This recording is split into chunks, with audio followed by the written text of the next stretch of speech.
Hello everyone, welcome back to our channel. तो इस video में हम मगध राज्य का उत्कर्ष से रिलेटेड जितने भी इंपॉर्टेंट फैक्ट्स होंगे आपके एग्ज़ाम में आने वाले उन्हें कवर करेंगे। तो आप किसी भी कॉम्पिटिटिव एग्ज़ाम या फिर वनडे एग्ज़ाम की अगर तैयारी कर रहे हैं तो उससे रिलेटेड वीडियो देखने के लिए please like share and subscribe to our channel. तो यहाँ पे देखते हैं, मगध प्राचीन 16 महाजनपदों में से एक था और यह सबसे शक्तिशाली महाजनपद था। तो अगर आपने 16 महाजनपद वाली वीडियो नहीं देखी है तो इसकी राजधानी की ट्रिक भी मैंने याद कराई है, तो आप देख सकते हैं मेरी प्लेलिस्ट में जाके। नेक्स्ट देखते हैं, ऐतिहासिक प्रमाणों के अनुसार मगध महाजनपद पर कुल 7 राजवंशों ने शासन किया। तो पूछ लेता है मगध राज्य में कितने राजवंशों ने शासन किया, तो 7 राजवंशों ने शासन किया था। और यहाँ पे ट्रिक के माध्यम से देखेंगे तो ये लिखा हुआ है हसीन मासुक 7। तो हा से रिलेट करेंगे हर्यक वंश, सी से शिशुनाग वंश, ना से नंद वंश, मा से मौर्य वंश, सु से शुंग वंश, का से कण्व वंश, सात से सातवाहन वंश। तो आप इससे रिलेट के आसानी से याद कर सकते हैं। नेक्स्ट देखते हैं, मगध के शक्तिशाली होने के मुख्य कारण क्या थे। तो यहाँ की जो ज़मीनें थी कृषि के लिए वो बहुत ही उपजाऊ मैदान थे। यहाँ की प्राकृतिक सुरक्षा बहुत अच्छी थी। एक तरफ से मैदानों से नदियों से घिरा था और दूसरी तरफ से पर्वतों पहाड़ों से घिरा हुआ था। यहाँ पे व्यापार में बहुत वृद्धि हुई थी उस टाइम पे, क्योंकि कृषि में इन लोग को बहुत ज़्यादा, वहाँ की ज़मीनें उपजाऊ थी तो कृषि में बहुत ज़्यादा लाभ हुआ और जिससे व्यापार में वृद्धि हुई थी। कृषि में लोहे के हथियारों का उपयोग किया गया था इन लोग के द्वारा। वन क्षेत्र तथा हाथियों की उपलब्धता थी मगध राज्य के टाइम पे। खनिज संसाधनों की उपलब्धता थी और धान की रोपाई पद्धति का विकास हुआ था मगध राज्य के उत्कर्ष के टाइम में। नेक्स्ट देखते हैं, तो मगध साम्राज्य। तो इस वीडियो में हम हर्यक वंश, शिशुनाग वंश और नंद वंश के बारे में एक एक करके डिस्कस करते हैं। तो हर्यक वंश में आपके 4 शासक आते हैं। तो सबसे पहले बिंबिसार, उसके बाद अजातशत्रु और इनके पुत्र उदयन और इसके बाद इनके पुत्र नागदशक। अब यहाँ पे हर्यक वंश का देखेंगे तो इसमें बिंबिसार का शासनकाल 544 से लेकर 492 ईसा पूर्व तक था। अब देखते हैं, तो जो हर्यक वंश था इसकी जो स्थापना थी वो बिंबिसार ने की थी। तो हर्यक वंश के जो संस्थापक थे वो बिंबिसार थे।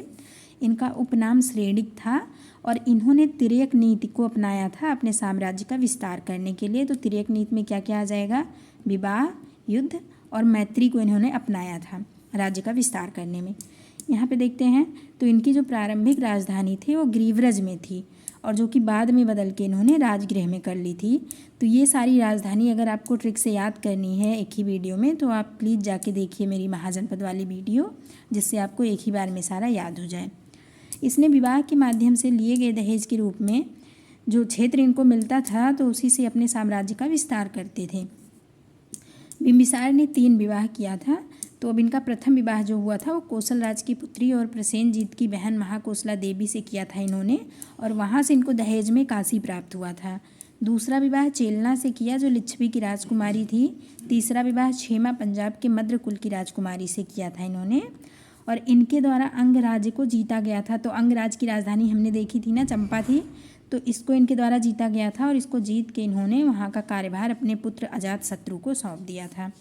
नेक्स्ट देखते हैं, तो अवंती के राजा प्रदोत पांडु रोग से ग्रस्त हो गया था। उसे ठीक करने के लिए बिंबिसार ने अपने राज्य वैद्य जीवक को भेजा था। तो होता क्या है, जो राजा प्रदोत रहते हैं तो इनको ये पांडु रोग हो जाता है, जो कि कहते थे कि एक लाइलाज रोग है। कोई सारे वैद्य बोल चुके थे कि वो ठीक नहीं हो सकते हैं। तो ये जो बिंबिसार थे तो उन्होंने अपने राजवैद्य जीवक को भेजा था और इन्होंने ठीक कर दिया था उनको, जिससे बहुत ज़्यादा खुश हो गए थे। और उसके बाद फिर अवंती के साथ इनके संबंध मैत्रीपूर्ण हो गए थे। तो आपसे पूछता है कि ये जो राजवैद्य जीवक है ये किसके शासनकाल में था, तो ये बिंबिसार का राजवैद्य था जीवक। नेक्स्ट देखते हैं, अब इसके बाद में क्या होता है, तो ये बिंबिसार का पुत्र रहता है अजातशत्रु। तो ये कहता है बिंबिसार से कि अब मतलब अब आप रहने दीजिए, आप बुढ़े हो गए, मुझे राजगद्दी पे बैठना है, मेरी भी कुछ महत्वाकांक्षाएं हैं। लेकिन ये नहीं मानते हैं, तो ये अपने पिता की हत्या कर देता है, उनके पेट में भाला घोंप देता है। उसके बाद फिर जिससे उनकी हत्या हो जाती है, उसके बाद फिर ये बैठता है गद्दी पे। तो इसका शासनकाल 492 से 461 ईसा पूर्व तक था और इसे पितृहंता के नाम से जाना जाता है क्योंकि इसने अपने पिता की हत्या कर दी थी। अब यहाँ पे देखते हैं, अजातशत्रु का अर्थ पूछ लेता है क्या है, तो शत्रुओं का नाश करने वाला इसका अर्थ होता है। और अजातशत्रु का उपनाम जो था वो कुणिक था। तो हमने देखा बिंबिसार का उपनाम श्रेणिक था, इसका उपनाम कुणिक था। तो ये भी पूछ लेता है कभी कभी। वैशाली पर आक्रमण किया था इसने और उसे मगध में मिला लिया था। और कहते हैं कि इसने नए हथियार का मतलब उसमें प्रयोग किया था जिसका नाम था रथ मूसल तथा महाशिलाकंटक। तो जो रथ मूसल था तो उसमें रथ में जो आगे पहिया लगा था तो उसमें हंसिया जैसे ऐसे काटने वाले धार जैसे उसमें लगे हुए थे। और जो महाशिलाकंटक था तो आपने बाहुबली मूवी में देखा होगा, जो पत्थर ऐसे फेंकता है तो ऐसे ही वो पत्थर बड़े बड़े से पत्थर ऐसे फेंकता था। तो ये नए हथियारों का उपयोग किया था इसने वैशाली के टाइम पे। नेक्स्ट पॉइंट देखते हैं। तो पहली बौद्ध संगीत जो थी तो इन्हीं के काल में हुई थी। तो हमने देखी थी पहली बौद्ध संगीत अजातशत्रु के टाइम पे हुई थी ना, बौद्ध धर्म वाले वीडियो में। तो अगर आप बौद्ध धर्म वाला वीडियो नहीं देखे हैं या फिर उससे आपको कोई भी इसके इंपॉर्टेंट फैक्ट या फिर टॉपिक्स देखने हो आपके एग्जाम से रिलेटेड, तो आप बौद्ध धर्म के वीडियो जाके देख सकते हैं, जो कि मेरी प्लेलिस्ट में है। आपको उसमें अच्छे से फैक्ट और सारे इंपॉर्टेंट चीज़ें कवर कराई गई हैं। नेक्स्ट देखते हैं। तो अब इनका पुत्र अजातशत्रु का पुत्र उदयन आता है। और जैसे अजातशत्रु ने अपने पिता बिंबिसार की हत्या की थी तो ऐसे उदयन ने भी उनकी हत्या कर दी थी। कहते हैं ना, जो जैसा करता है वैसे बहता है। तो जो बच्चे देखते हैं जैसे वैसा करते हैं। तो इसने भी अब कहा होगा अपने पिता से कि अब मुझे गद्दी पर बैठना नहीं माने, तो ये भी अपने उनके जो अजातशत्रु थे उनके पेट में चाकू घोंप दिया था।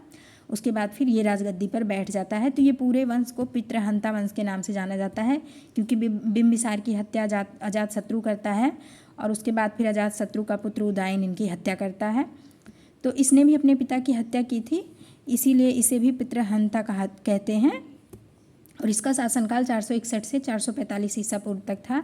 गंगा एवं सोन नदी के संगम के समीप एक शहर की स्थापना की जिसका नाम पाटलिपुत्र रखा। तो ये आपसे इम्पॉर्टेंट है। सबसे पहले पाटलिपुत्र जो राजधानी थी तो इसी उदयन के द्वारा रखी गई थी, और जो कि बाद में जब ये चंद्रगुप्त मौर्य ये सब लोग आते हैं तो ये लोग भी अपनी राजधानी फिर वहीं पे बनाए रखते हैं। लेकिन सबसे पहले राजधानी उदयन ही रखा था पाटलिपुत्र में। राजगृह से राजधानी बदलकर पाटलिपुत्र, तो जो राजधानी राजगृह में रखी गई थी तो उसे बदलकर इन्हीं के द्वारा पाटलिपुत्र में रख लिया गया था। तो इम्पॉर्टेंट फैक्ट है। इनके बाद नागदशक मगध का शासक बना, परंतु वह एक अयोग्य शासक था। तो इसने देखा था ना पीछे, तो इसने अपने पुत्र से कह रखा था कि भैया जब भी तुमको राजगद्दी पे बैठना होगा बता देना, हत्या वत्या मत करना। तो फिर बाद में क्या होता है, फिर ये नागदशक जिसका पुत्र रहता है उसको राजगद्दी मतलब ये प्रदान करते हैं, वो अगला शासक बनता है। लेकिन वो एक अयोग्य शासक था। इसकी हत्या उसके सेनापति शिशुनाग ने कर दी थी और एक नए वंश की स्थापना की, और जिसका नाम पड़ा शिशुनाग वंश। तो यहाँ तक आई होप आपको समझ में आया होगा। तो आपका यहाँ तक जो था वो हर्यक वंश था, जो कि समाप्त होता है। हर्यक वंश का जो आखिरी शासक था वो नागदशक था। नागदशक की हत्या सेनापति शिशुनाग के द्वारा कर दी जाती है, जो कि इन्हीं के सेनापति रहते हैं। अब यहाँ से हमारा स्टार्ट होता है शिशुनाग वंश। तो इसमें ज़्यादा कुछ नहीं है, बस जो जो इम्पोर्टेंट है बस वही है। तो इनका शासनकाल 412 से 394 ईसा पूर्व तक था। इस वंश का संस्थापक शिशुनाग था। तो यही शिशुनाग था संस्थापक, और इसने अपने ही नाम से इस वंश का नाम रख दिया था। इसने अपनी राजधानी वैशाली को बनाया। अब यहाँ पे वैशाली की भी राजधानी हमने ट्रिक से इसका महाजनपद जो भी था याद किया था। तो वैशाली का क्या था, वजी था। तो अगर आपको याद करना है, सच में आपको एक ही वीडियो में अगर याद करना है तो आप प्लीज़ जाके देख सकते हैं, और आप देखेंगे तो आपको एक ही बार में याद हो जाएगा। अब यहाँ पे देखेंगे तो शिशुनाग जो था तो इसने अपनी राजधानी वैशाली में बनाया। अब इनके बाद जो अगला शासक होता है तो इनका पुत्र कालाशोक होता है, और उसने अपनी राजधानी पाटलिपुत्र में बनाया, जो कि द्वितीय बौद्ध संगति हुई थी इसके टाइम पे। तो आप ये बौद्ध धर्म से रिलेटेड वीडियो देख सकते हैं। बौद्ध संगति बहुत इंपॉर्टेंट है, आपके एग्जाम में हर बार पूछा गया है और आगे भी पूछा जाएगा। नेक्स्ट देखते हैं। तो शिशुनाग वंश का जो अंतिम शासक था वो नंदीवर्मन हुआ, और इसकी हत्या महापद्मानंद के द्वारा कर दी गई थी। तो शिशुनाग वंश का अंतिम शासक कौन हो जाएगा, नंदीवर्मन हो गया। तो इसमें आपको बस इन्हीं 3 शासकों के बारे में पढ़ना है, और इसमें बस इतने ही आपसे फैक्ट पूछे जाएंगे, इससे आगे कुछ भी नहीं पूछा जाएगा इसके अलावा। अब यहाँ पे देखते हैं नंदवंश। तो आखिरी जो है इस वीडियो में वो नंदवंश के बारे में पढ़ेंगे। तो इसका शासनकाल 344 से 326 ईसा पूर्व तक था। इस वंश का संस्थापक महापद्मानंद था, और पुराणों में उल्लेख मिलता है कि एक शूद्र शासक था। ये इस वंश के सबसे महान शासक थे, जिसने अनेक क्षत्रिय राजाओं को जीतकर उनके राज्य को अपने राज्य में मिला लिया था। इसे सर्व क्षत्रांतक या क्षत्रिय हंता अर्थात क्षत्रियों का नाश करने वाला की उपाधि दी गई थी। तो इसने जितने भी क्षत्रिय थे उनको सबको जीत के या फिर उनको मतलब मार दिया था, और अपने राज्य को मिला लिया था अपने में, उनके जो राज्य थे। इसने कलिंग जीतकर एकराट की उपाधि हासिल की। तो आपसे पूछेगा एकराट की उपाधि किसने हासिल की थी, तो महापद्मानंद ने हासिल की थी। और किसको जीता था, तो कलिंग को जीता था। उसके बाद इन्होंने एकराट की उपाधि धारण की थी। कलिंग नरेश खारवेल के हाथी गुम्फा अभिलेख से पता चलता है कि इन्होंने कलिंग पर विजय प्राप्त की।